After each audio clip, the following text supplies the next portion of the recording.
Hey everyone, today I wanted to share with you a little bit about a new product from Spellbinders called the DIY Color Deck.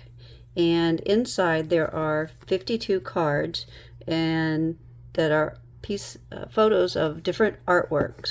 And you can see that they have all types of different photos with the colors, and then blank spaces here for you to cut little pieces of cardstock from your own stash.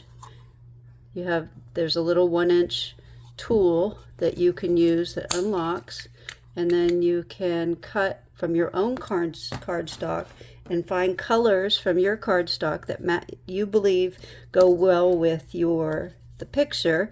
And then once you have 5 of the ones that you want from that particular card that you want to try to match up, you glue them onto the sides.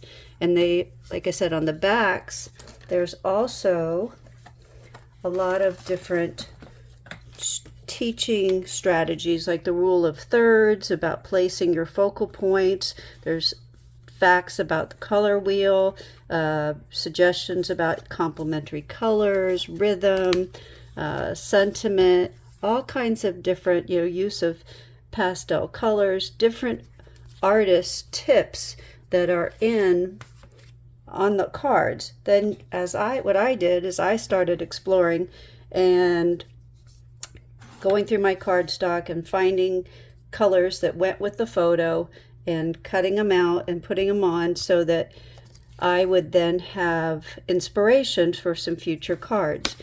I wanted to show you some of the ones I did. But what I found is that instead of just having a card that already had suggested colors, this forced me to actually look at the photograph, identify the colors that stood out and spoke to me, and then I also had to match it up with what I already owned in my cardstock stash and put those selections onto the card. So I went through and did a whole bunch of them, that colors that combinations that I may not have normally selected. Now I have a whole stack of inspiration of different color combinations to use for future cards.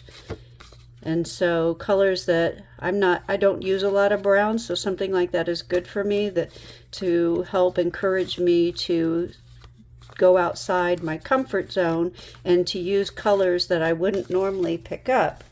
And I just recently did one that, I was looking at the different colors and combinations and trying to match them up and do a card that spoke to me with the colors.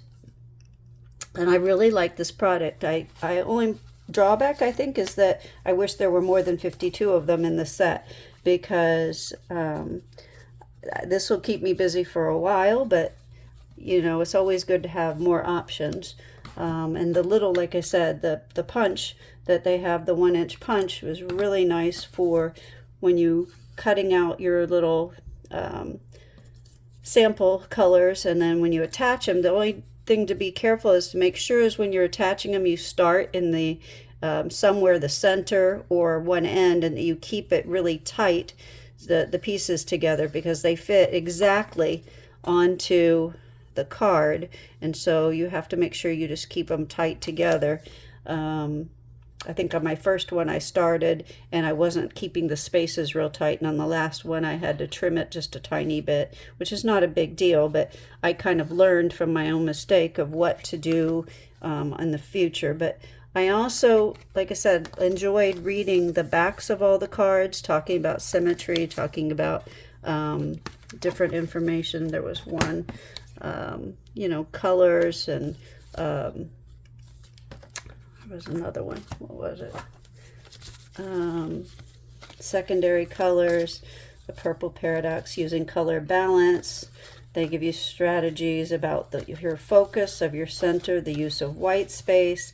On the back of every card, like warm color combinations. Like I said, there's little strategies and suggestions on all of the cards.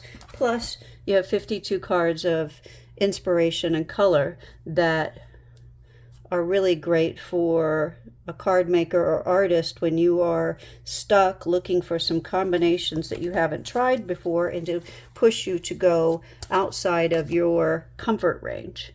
So if you have any questions, just add the questions below and I'll be happy to get back to you, or you could message me on either my Instagram or Facebook account.